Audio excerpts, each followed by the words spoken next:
विशिष्टं स्थापितं येन भूतले स्वयं रूपं कदा माया ददाति सपदन्तिकं वन्देऽहं श्रीगुरु श्री उत्पदकमलं श्रीगुरुं वैष्णवश्च श्रीरूपं साग्रजातं सहगण रघुनाथान्वितं तं साजीवं साद्वैतं सावधूतं परिजनसहितं श्रीकृष्ण चैतन्यदेवं श्रीराधाकृष्णपादान् सहगण ललिता विशाखान्वितांश्च नमो विष्णुपादाय कृष्णपृष्ठाय भूतले श्रीमती भक्ति वेदांत स्वामिनिति नामिने नमस्ते सरस्वती देवी गौरवाणी प्रचारिणे निर्विशेष शून्यवादी पाश्चात्य देशतारिणे हे कृष्ण करुणा सिंधु दीनबंधु जगत्पते गोपेश गोपिका कांता राधा कांता नमस्तुते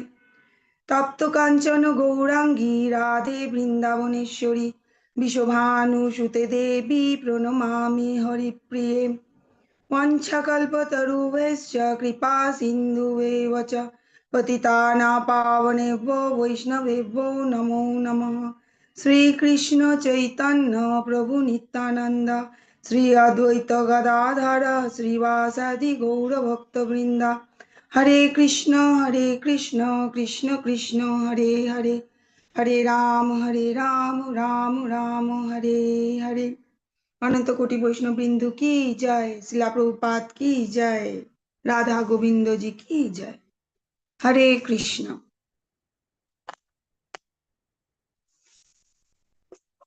हरे कृष्णा सकल भक्तबृंदके आज আমরা ষোড়শ অধ্যায়ে এসে পৌঁছেছি। ষোড়শ অধ্যায় হলো দৈবাসুর সম্পদ বিভাগ যোগ। পঞ্চদশ অধ্যায়ে আমরা কি দেখেছি? পঞ্চদশ অধ্যায়ে আমরা দেখেছি কৃষ্ণ একটি অদ্ভুত অসত্য গাছের বর্ণনা করেছিলেন।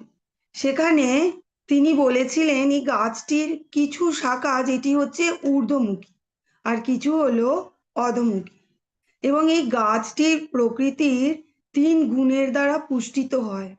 যারা ঊর্ধ্বমুখী শাখায় অবস্থান করছেন তারা পুণ্য কর্ম করেছেন, এবং যারা নিম্নমুখী শাখায় রয়েছেন তারা পাপ কর্ম করেছেন।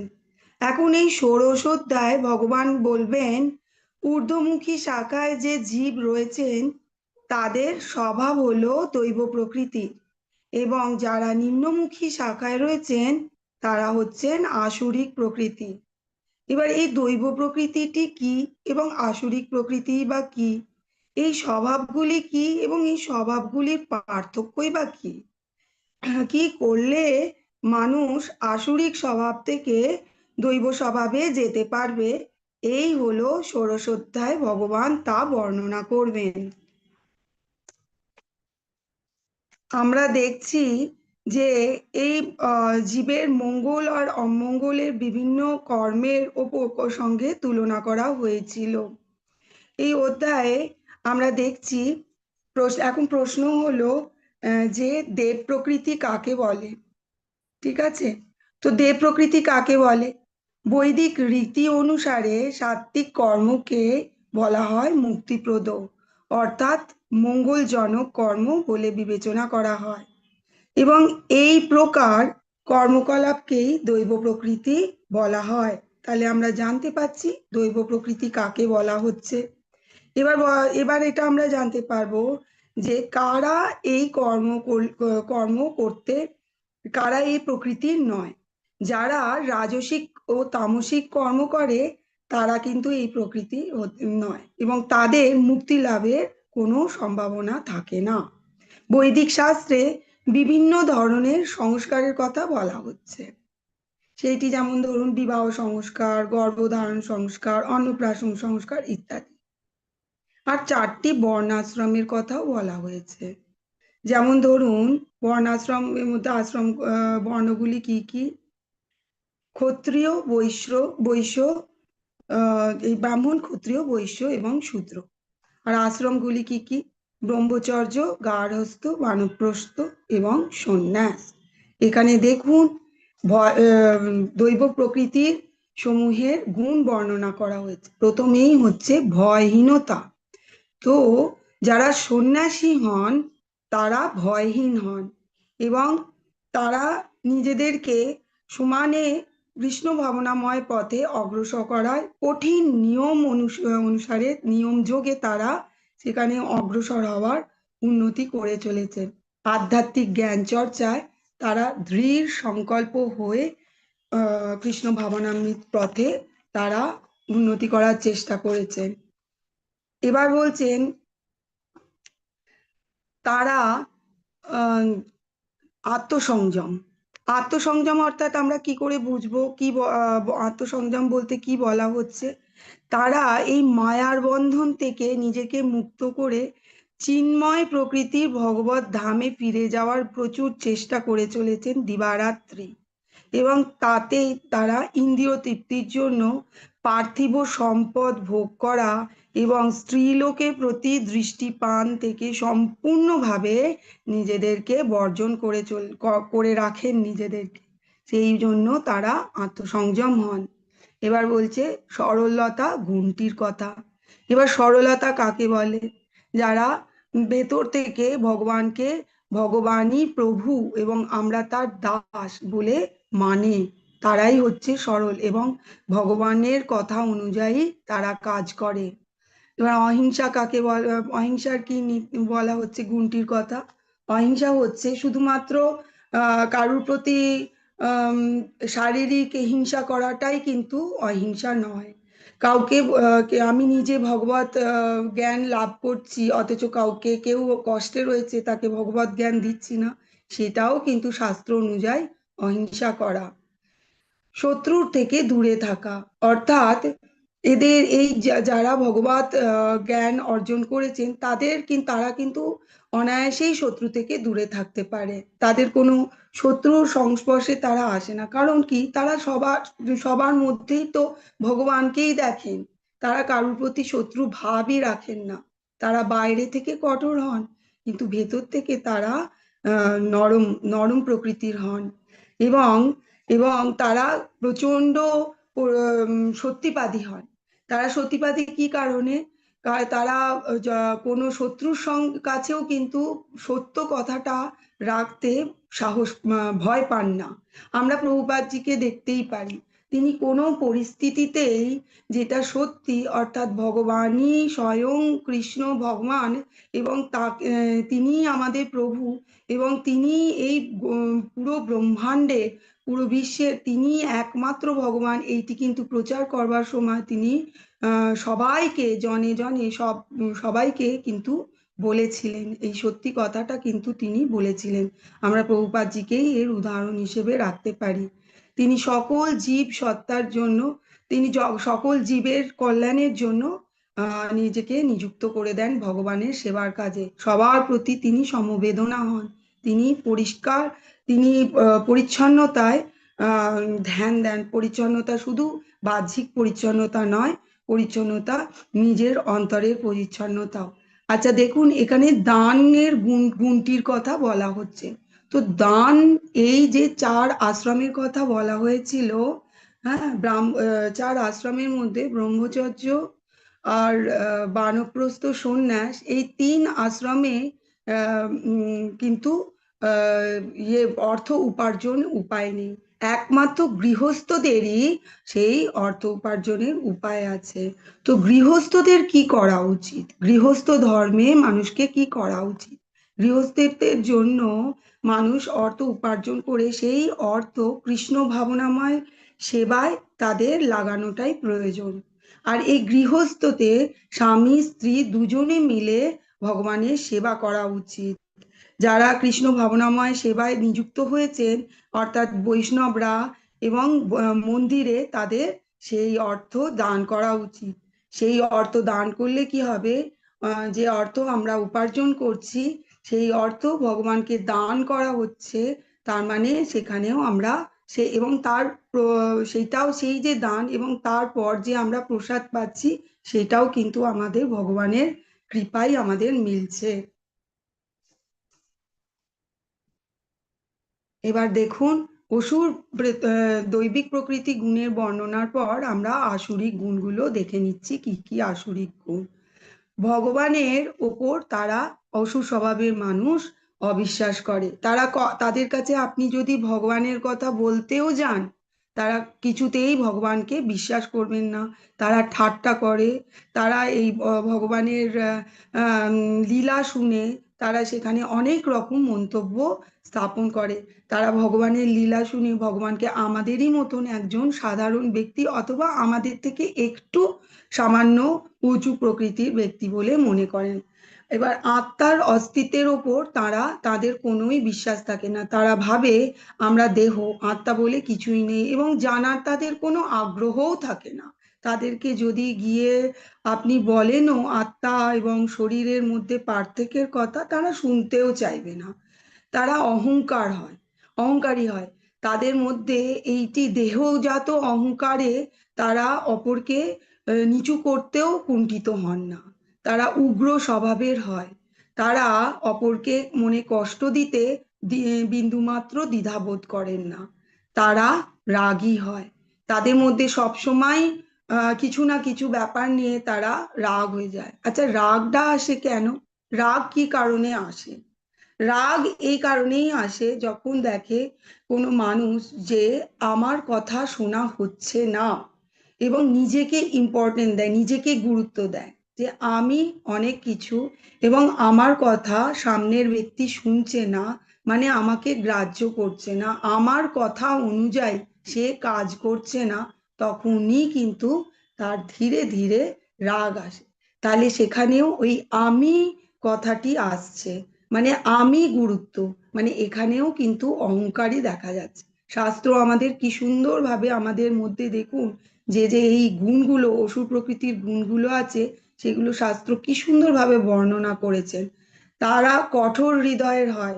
তারা কিছুতেই নিজের মতামতটাকে তারা স্থাপন করছে, এবং নিজের মতামতটা যদি কার্যকর না হয়, তারা রেগে যায়, এবং সেই রেগে যাওয়ার ফলে তারা অজ্ঞানতার বশে অনেক কিছু কঠোরভাবে তারা অপরপক্ষকে তাদের ক্ষতি করতেও তারা দ্বিধাবোধ করে না। তারা বিখ্যাত হওয়ার জন্য নানা রকম ভাবে চেষ্টা করে চলেছে, বিভিন্ন রকম উপায় অবলম্বন করেছে, এবং সেটি যে কতখানি বিপজ্জনক সেটাও তাদের ধ্যানে নেই। কোনো রকম ভাবে তাদেরকে এই সংসারে বিখ্যাত হতে হবে। তারা অন্যের কাছে নিজের সম্মান দাবি করবার জন্য চেষ্টা করে। তারা খুবই মনে করে আমাকে কোথায় সম্মান দেওয়া হচ্ছে সেখানেই সে সবসময় থাকতে ভালোবাসে। আর যেখানে সে সম্মান পায় না, যেখানে নিজের সম্মান দাবি করবার জন্য আম, চেষ্টা করে চলেছে। এইসব উদাহরণ আপনার পারিপার্শ্বিক আম, সব সবার মধ্যেই কিছু না কিছু আপনারা দেখতে পাবেন। শাস্ত্রকে অনুসরণ না করে এরা এই শাস্ত্রকে অনুসরণও করে না, তাতে বিশ্বাসও রাখে না, এবং শাস্ত্র কি জিনিস তারা জানেও না, তাদের প্রয়োজনই হয় না তাদেরকে, তারা এই শাস্ত্রকে পড়ার বা বিশ্বাস রাখার। এখন যদি আমি বলি যে দেখে নিন তাহলে, যে আমরা নিজেদেরকে একটু ভাবুন যে আমরা আমাদের মধ্যে অসুর স্বভাব আছে না দৈব স্বভাব আছে। তো তাহলে আমাদের মনে মনে হবে না সবার মধ্যেই অসুর স্বভাব, আমার মধ্যে কিন্তু দৈব স্বভাব। এইটা মানুষের, কলিযুগের মানুষের মধ্যে হয়ে থাকে। ঠিক আছে, দেখি এর উত্তর কিন্তু আমরা পরে পাচ্ছি। এই প্রশ্নটা আমার আপনাদের কাছে রইলো, নিজেদেরকে একটু দেখুন। এবার দেখুন এই স্ক্রিনে, দৈব প্রকৃতির মানুষজন অপরকে সাহায্য করে, পীড়িত লোকজন যারা আছে তাদেরকে সাহায্য করে। আর অসুর প্রকৃতির লোকজন ধ্বংসের লীলায় মত্ত হয়ে থাকে। অপরকে কষ্ট দিতে তাদের বিন্দুমাত্র দ্বিধাবোধ হয় না। দেখুন এই ছবিটিতে পরিষ্কার বোঝা যাচ্ছে যে আমাদের মধ্যে আসলে দৈব এবং অসুর দুটি স্বভাবই রয়েছে। আমরা মিশ্রিত গুণের মধ্যে রয়েছি। কিভাবে আমাদের মধ্যে ঐশ্বরিক গুণগুলো বিকাশ করা যায়, আমাদের মধ্যে অসুরকে কি করে পরাজিত করা যায়? এই যুগের জন্য শ্রেষ্ঠ যজ্ঞই হলো সংকীর্তন যজ্ঞ, অর্থাৎ হরে কৃষ্ণ মহামন্ত্র জপই হচ্ছে আমাদের একমাত্র উপায়। তাহলে আমরা গৃহস্থ জীবনের জন্য যে তিনটি অনুষ্ঠান দেখলাম সেটি কি কি? দান, দম ও যজ্ঞ। হরে কৃষ্ণার মহামন্ত্র যজ্ঞই হচ্ছে আমাদের একমাত্র উপায়।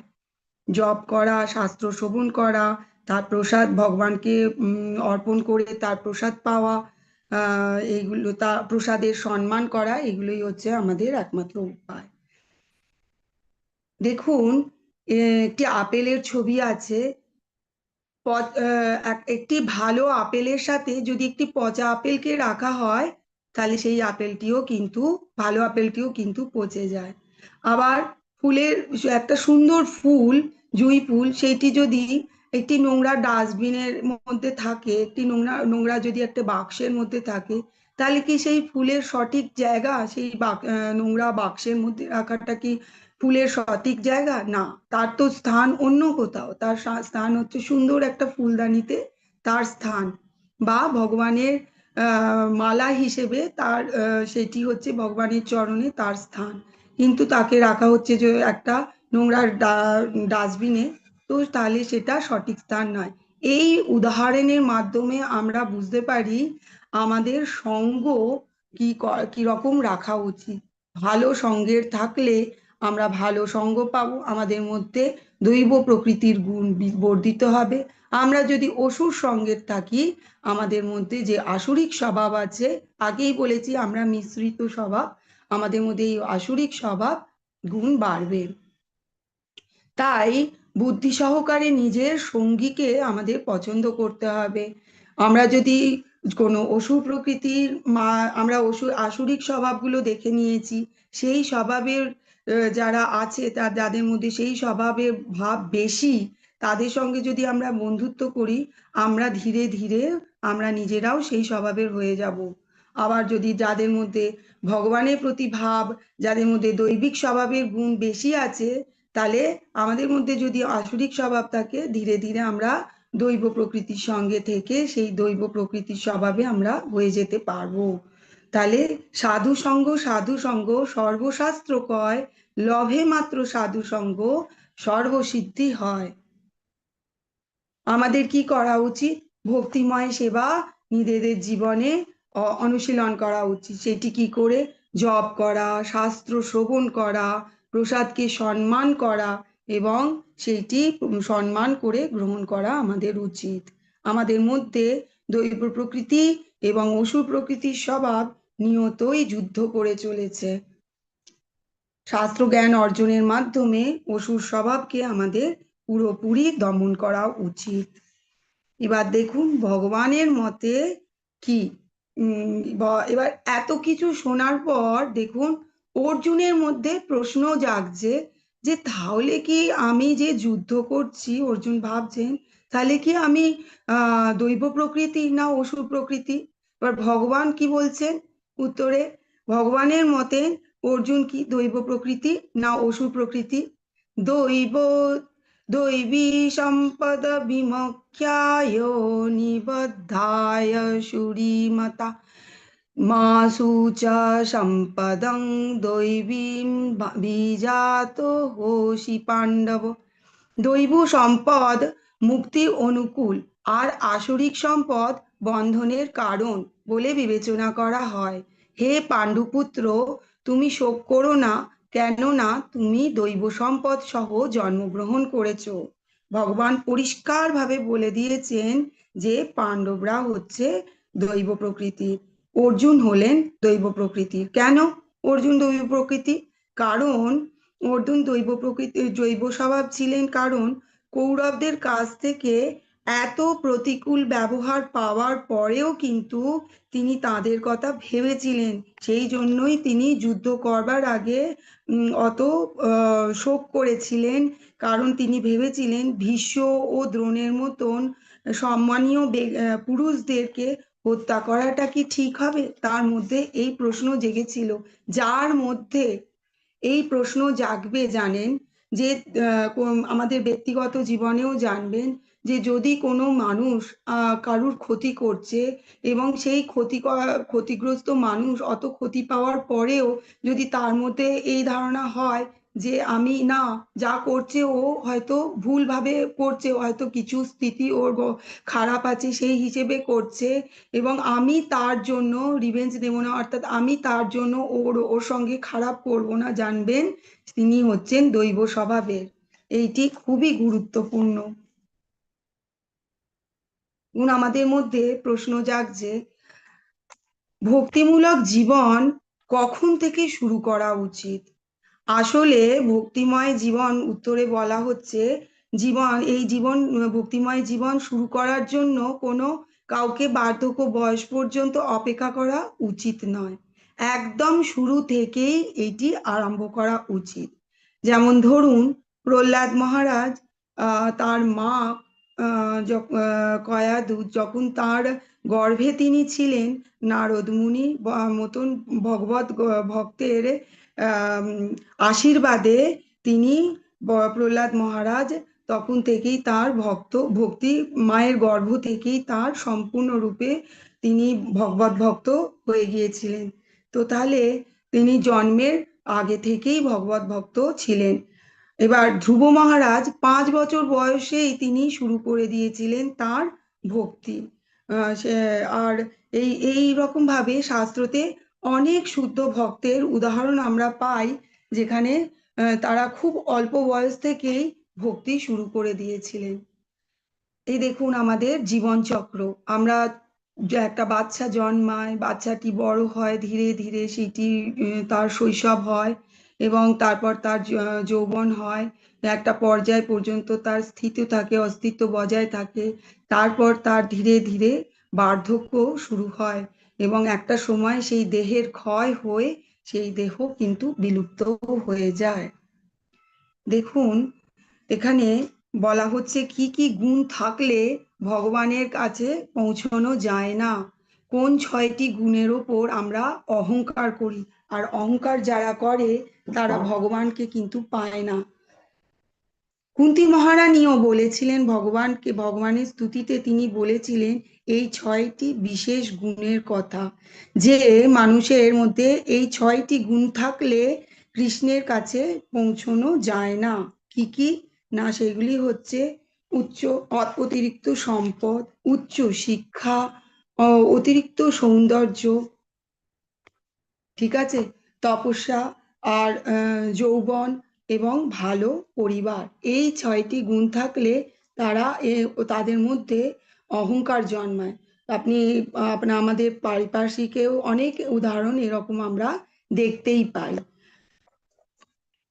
শ্রী চৈতন্য মহাপ্রভুর শিষ্টাষ্টকমেও বলা হয়েছে, না ধানম না জানম না সুন্দরী, অর্থাৎ ভগবত ভক্তিতে যারা ভক্ত তারা কি বলে, অতি ধনেরও প্রয়োজন নেই, অতি উচ্চ পরিবারের জন্মগ্রহণেরও আমাদের প্রয়োজন নেই, অতি সৌন্দর্যেরও প্রয়োজন নেই, অত্যধিক বিদ্যারও কিছুই চাই না। কি শুধু চাই, জন্মান্তর ধরে কৃষ্ণের পরম ভক্ত হয়েই জন্মাতে চাই।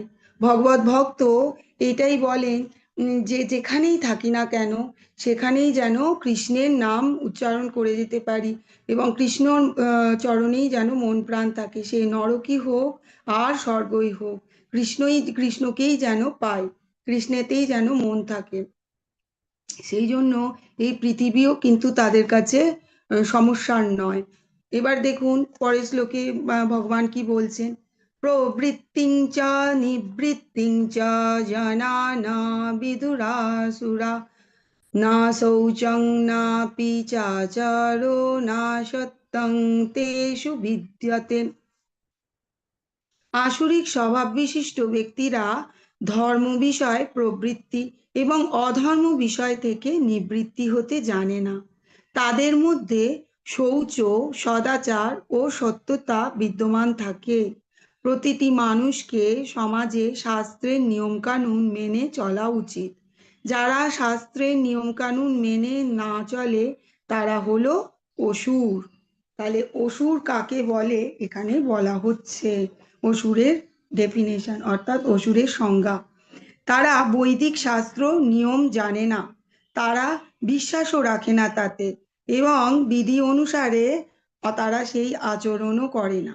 এবার দেখুন, এখানে প্রবৃত্তম বলা হচ্ছে। প্রবৃত্তম মানে কি? ধর্মের প্রতি প্রবৃত্তি, অর্থাৎ বৈদিক শাস্ত্র অনুযায়ী চলা। আর নিবৃত্তিঞ্চ ভগবান বলেছেন, এইটি কথার মানে কি? এইটি হলো অর্থাৎ অধর্ম থেকে নিবৃত্তি। অসুর স্বভাবের মানুষরা কিরম হয়? তারা, সেই ব্যক্তিরা ধর্ম বিষয় প্রবৃত্তি এবং অধর্ম বিষয় নিবৃত্তি হতে জানে না। তাদের মধ্যে শৌচ, সদাচার ও সততা বিদ্যমান থাকে না। আচ্ছা, আমরা রাস্তায় চলার সময় ট্রাফিক সিগন্যালগুলোকে দেখি। ভৌতিক সংসারেই আমাদের কত নিয়ম মেনে চলতে হয়। তো আধ্যাত্মিক জগতে আমাদের যাওয়ার জন্য তো আমাদের নিয়ম মানতেই হবে। তো এইটি হচ্ছে সেই নিয়ম, এই শ্লোকই হচ্ছে সেই নিয়ম, প্রবৃত্তিঞ্চ নিবৃত্তিঞ্চ। বৈদিক শাস্ত্র অনুসারে চলা এবং অধর্ম থেকে নিবৃত্ত।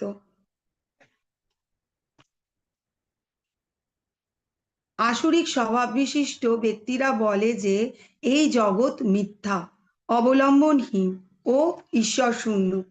কামবশত এই জগৎ উৎপন্ন হয়েছে এবং কাম ছাড়া আর অন্য কোনো কারণই নেই। তারা মনে করে এই জগতের পেছনে কোনো কার্যই কারণ নয় এবং কোনো নিয়ন্তা নেই, কোনো উদ্দেশ্য নেই, সব কিছুই হলো মিথ্যা। এই জগৎ সৃষ্টি তারা একমাত্র কিভাবে, তারা এই জগৎ সৃষ্টির পেছনে যে ভগবান রয়েছেন তারা বিশ্বাসই করে না। তাদের কোনো এইটা বিশ্বাস করার তাদের কোনো প্রয়োজনই নেই, তারা মনেই করে না ভগবানের কথা। তাদের মতে সব কিছুই শূন্য এবং যা কিছু, সব কিছুর অস্তিত্বের উপলব্ধি দেখা যায় তা শুধুমাত্র ভ্রাম্যময় এবং মিথ্যা। পশু প্রকৃতির মানুষ এটি ভাবে। এতাং দৃষ্টং বষ্টভ্যনস্তাত্মান হলো বুদ্ধায়া প্রভাবস্তু গ্রহ কর্মান ক্ষয়ায় জগত হিতা। এই প্রকার সিদ্ধান্ত অবলম্বন করে আত্মতত্ত্ব জ্ঞানহীন, অল্প বুদ্ধি সম্পন্ন, উগ্রকর্মা এবং অনিষ্টকারী অসুররা জগৎ ধ্বংসকারী কার্যে প্রভাব বিস্তার করে। দেখুন, উগ্রকর্মা বলেছেন ভগবান। উগ্রকর্মা অর্থাৎ যে সমস্ত কর্মের মাধ্যমে সকল অন্যান্য জীব বা প্রাণীদেরকে কষ্ট দেওয়া হয়, তাই সেই কার্যগুলোকে বলা হচ্ছে উগ্রকর্মা, যাদের ক্ষতি হয়, যাতে অন্যান্যদের ক্ষতি হয়, নিজেদের উন্নত বলে তারা মনে করে। কিন্তু ভগবদ গীতা অনুসারে তারা হচ্ছে কি অল্প বুদ্ধি সম্পন্ন এবং কাণ্ডজ্ঞানহীন। তারা চরমভাবে জড় জগৎকে ভোগ করার চেষ্টা করে চলেছে এবং ইন্দ্রিয় ভোগের জন্য সর্বদাই কিছু না কিছু আবিষ্কার করেই চলেছে এবং তাতেই ব্যস্ত হয়ে চলেছে। এই আবিষ্কারগুলো মানব সভ্যতার উন্নতি বলে তারা মনে করে, কিন্তু তার ফলে মানুষরা আরো বেশি নিষ্ঠুর ও হিংস্র হয়ে উঠেছে। এখন তো আমরা খুব ভালোই এই সব জিনিসের উদাহরণ দেখতে পাই। অহংকারং বলং দর্পং কামং ক্রোধং চ সংশ্রিতাঃ মামাত্মা পরদেহেষু প্রদ্বিষন্তঃ বসুয়কা। অহংকার, বল, দর্প, কাম ও ক্রোধকে আশ্রয় করে অসুররা স্বীয় দেহ এবং অন্যদের দেহে অবস্থিত পরমেশ্বর রূপে আমার আমার আমাকে দেশ করে এবং সাধুদের গুণেতে দোষারোপ করে। এই রকম প্রকৃতির ব্যক্তিরা ভগবানকে ঈর্ষা করে এবং তাতে এবং যে যারা সাধু ব্যক্তি হয় তাদেরকেও ঈর্ষা করে। যেমন দেখুন, আমরা উদাহরণ দেখতেই পাই, শিশুপাল, হিরণ্যকাশিপু, এরা কি, এরা হচ্ছে ভগবানকে হিংসে করেছিল এবং ভগবানের চরম শত্রু ছিলেন।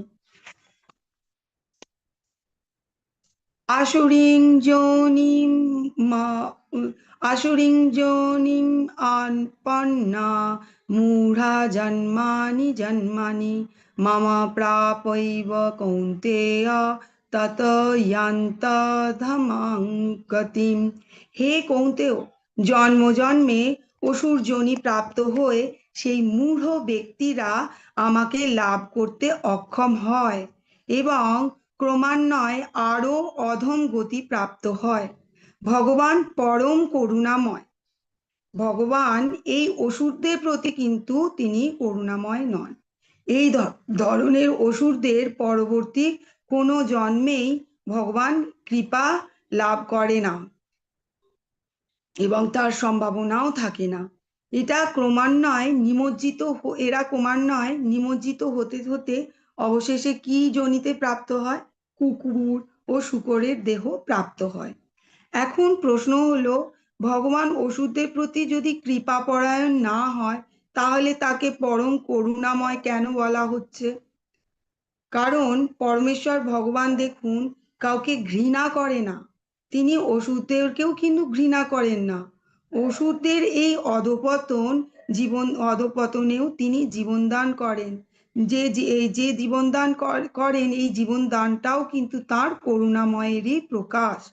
অসুররা পরমেশ্বর ভগবানের হাতে নিহত হয়ে তারা কিন্তু তাদের এই নিহত হওয়াটাও কিন্তু মঙ্গলজনক, কারণ ভগবানের হাতে নিহত হয়ে তৎক্ষণাৎ তারা মুক্তি লাভ করে। যেমন দেখুন, আমরা শাস্ত্র থেকে উদাহরণ রূপে পুতনাকে দেখতেই পাই। পুতনা কি করেছিল? পুতনা আহ ভগবানকে হত্যা করার জন্য তিনি স্তনপান করিয়েছিলেন। কিন্তু পুতনা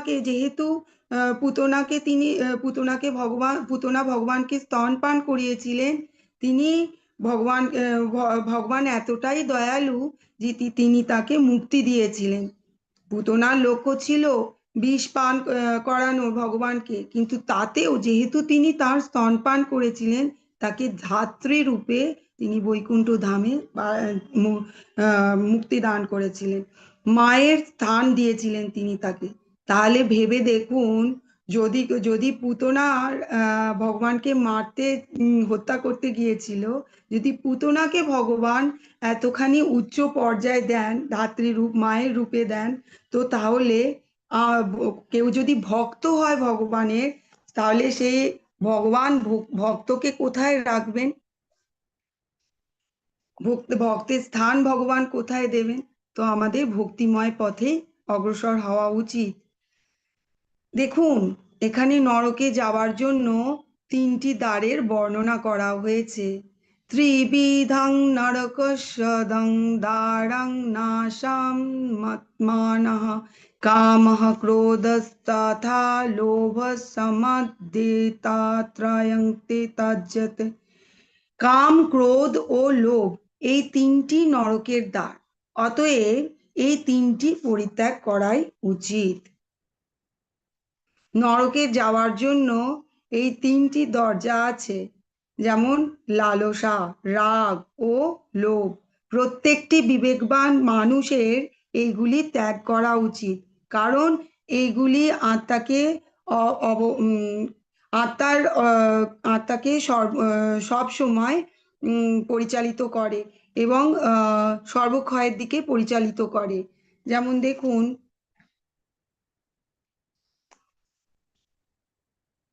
দুর্যোধন, এই ছবিটিতে সুন্দরভাবে উদাহরণ দেওয়া হচ্ছে। দুর্যোধন যখন দ্রৌপদীকে প্রথম দেখেছিলেন, তখন তার মধ্যে বিয়ে করার প্রবণতা জেগেছিল, কিন্তু কামবশত তিনি দ্রৌপদীর বস্ত্র হরণ করেছিলেন। দ্রৌপদীর প্রতি তার লালসা ছিল। আর পাণ্ডবদের প্রতি কৌরবদের রাগ ছিল। সেই জন্য এই রাগবশত আমরা কি উদাহরণ দিতে পারি? ভীম ও দুর্যোধনের গদা যুদ্ধ হয়েছিল। দেখুন, কৌরবদের হস্তিনাপুরের রাজত্বের ওপর লোভ ছিল।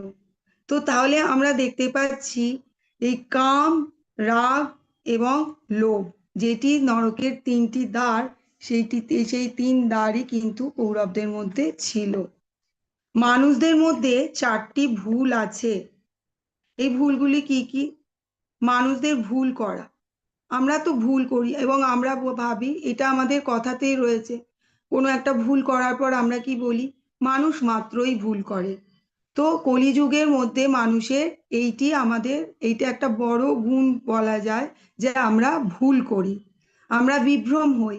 আমরা দেখুন, সামনে যদি কোনো একটা দড়ি পড়ে থাকে, সেই দড়িটাকে যদি আমরা দেখি অন্ধকারের মধ্যে, আমরা সেই দড়িকে কি ভাবি? সাপ। তো তাহলে আমাদের বিভ্রম হয়। আমরা ত্রুটিপূর্ণ আমাদের ইন্দ্রিয়। আমরা এখানে বসে আছি, আমরা কতটা দূর দেখতে পাচ্ছি, কতটা দূর পর্যন্ত আমাদের চোখের দৃষ্টি যাচ্ছে। অতএব আমাদের এখান থেকে আমরা বুঝতে পারছি আমাদের ইন্দ্রিয় পরিপূর্ণ নয়। আমরা রাতে দেখতে পাই না, তাই আমাদের আলোর প্রয়োজন হয়। এইটি হচ্ছে আমাদের ত্রুটিপূর্ণ ইন্দ্রিয়ের উদাহরণ। আবার আমাদের ঠকানোর প্রবণতাও থাকে, আবার আমরা অন্যদের কাছ থেকেও ঠকি। জিনিস নিয়ে নেওয়া বা কোনো মানুষের কাছ থেকে ভালো মিষ্টি কথা বলে তার কাছ থেকে তার মনের কথা জেনে নেওয়া এবং সেই কথাকে নিয়ে সঙ্গে অন্যের কাছে গিয়ে বলা, এই সমস্ত গুণ আমাদের মধ্যে কিন্তু বিদ্যমান রয়েছে।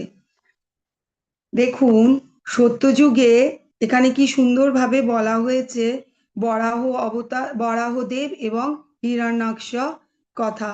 তো সত্যযুগে এই অসুর আর দেবতা ছিল অন্য গ্রহে। এবার ত্রেতা যুগে কোথায় ছিল? রাম এবং রাবণ ত্রেতা যুগে ছিলেন বিভিন্ন দেশে, অন্য দেশে ছিল। আর দাপর যুগে কোথায় ছিল? পাণ্ডব এবং কৌরবের উদাহরণ দেওয়া হয়েছে। একই পরিবারের মধ্যে এই অসুর আর দৈব স্বভাবকে দেখা যায় যেত। এবার কলিযুগে কি? কলিযুগে একই মানুষের মধ্যে দৈবিক ও অসুর গুণ দেখা যায়। তাহলে যে আমি যে প্রথমেই প্রশ্ন করেছিলাম নিজেদের মধ্যে কোন গুণকে দেখতে পাচ্ছেন, তো তাহলে এখানে দেখেছেন সেই উত্তর এখানে আমরা পরিষ্কার তার প্রমাণ আমরা পেয়ে গেলাম। আমরা অসুর এবং দৈবগুণ মিশ্রিত, সবার মধ্যেই অসুর এবং দৈবগুণ আছে। সেই জন্যই আমরা কখনো দুঃখ হই, সেই জন্য আমরা কখনো সুখে খুশি সুখী হই, খুশি থাকি, এই রকম আমাদের মধ্যে এই রকম দ্বন্দ্ব দেখা যায়, ডুয়েলিটি যাকে বলে। আসলে আমরা মুখোশ পরা, আমরা সামনে একরকম এবং পেছনে আর আর এক রকম। সামনে আমরা সবার সঙ্গে হয়তো ভালোভাবে কথা বলছি এবং পেছনে আমরা অন্যরকম ভাবে কথা বলছি। হে কৌন্তেয়, এই তিন প্রকার তমোদ্দার থেকে মুক্ত হয়ে মানুষ আত্মার শ্রেয় আচরণ করেন এবং তার ফলে পরাগতি লাভ করে থাকে। কলিযুগের অসুররা ঈশ্বর বা শাস্ত্রতে তারা বিশ্বাস করেন না। তারা বিশ্বাস কাকে করেন? গুগল, গুগলকে প্রণাম করেন। গুগলই সবকিছু এখন। দেখুন ভগবান কি বলছে, যে শাস্ত্র বিধি পরিত্যাগ করে কামাচারে বর্তমান থাকে, সে সিদ্ধি, সুখ অথবা পরাগতি লাভ করতে পারে না। ভগবান এখানে পরিষ্কার বলে দিচ্ছে কাদের পক্ষে পরাগতি লাভ করা সম্ভব নয়। এবার ভগবান কি বলছেন? তমাশ্চস্ত্র প্রমাংতে কারিয় কারিয় কারিয়া কারিয় ভবিস্তৌ জ্ঞাতা শাস্ত্র বিদ্যানোক্ত কর্ম কর্তুম ইহার্হসি। অতএব কর্তব্য ও অকর্তব্য নির্ধারণে শাস্ত্রই তোমার প্রমাণ। অতএব শাস্ত্রীয় বিধানে কথিত হচ্ছে যে কর্ম, তা জেনে তুমি সেই কর্ম করতে যোগ্য হও। অতএব দেখুন আমাদের মধ্যে সকলের মধ্যেই কিন্তু আমরা এইটা ভাবি যে কোনটি করার কর্তব্য, কোনটি করার কর্তব্য নয়। হয়তো আমার কাছে কিছু কাজ করার কাজ আমি মনে করি যে এটা ঠিক, কিন্তু অন্যের কাছে সেই কাজটাই হয়তো ভুল। তো এই ঠিক আর ভুল এর মধ্যেও কিন্তু দ্বন্দ্ব। তা আমার কাছে যেটি ঠিক, অন্যের কাছে সেটি ঠিক নাও হতে পারে। তো অ্যাকচুয়ালি ঠিক কোনটা? সেই ঠিক অ্যাকচুয়ালি হচ্ছে শাস্ত্রে যা লেখা আছে। তো শাস্ত্রীয় বিধানের যে কথা আছে সেইটিই হচ্ছে সঠিক, এবং সেইটি কি সেইটি জেনে আমাদের কার্য করতে হবে। তো আমাদের এই থেকেই, এই শ্লোকটির মাধ্যমেই আমাদের বোঝা যাচ্ছে যে গীতা অধ্যয়ন করে, শুধু অধ্যয়ন না, গীতার সেই অক্ষরে অক্ষরে যদি আমরা সেইটা জীবনে পালন করি, তাহলে আমাদের প্রত্যেকের জীবনই সুন্দরভাবে পরিবর্তন হয়ে যাবে, এবং আমরা ভগবত প্রেম লাভ করতে পারবো। আমাদের সকলের ভিতরেই রাক্ষস আছে, যেমন কংস, শিশুপাল ইত্যাদি, এরা সবাই আমাদের মধ্যেই রয়েছে। আমরা শাস্ত্রে এইসব উদাহরণ দেখেছি তো, কিন্তু এই শাস্ত্রের উদাহরণ আমাদের মধ্যেই রয়েছে। আমাদের এইগুলোকে কি করে কাটিয়ে উঠতে হবে? নিরন্তর হরে কৃষ্ণ মহামন্ত্র জপ করাই হচ্ছে একমাত্র উপায়। আচ্ছা, এই চারটা দেখুন, এখানে বলা হচ্ছে, do you have a problem in life? আমাদের কাছে কি, যদি কেউ প্রশ্ন করে তোমার কি জীবনে কোনো সমস্যা আছে, যদি কেউ বলে না, তাহলে আপনি বলতেই পারেন, তাহলে আপনি এত চিন্তা কিসের, চিন্তা করেন কেন? যদি আপনার জীবনে কোনো সমস্যাই না থাকে, তাহলে আপনি এত চিন্তাগ্রস্ত কেন?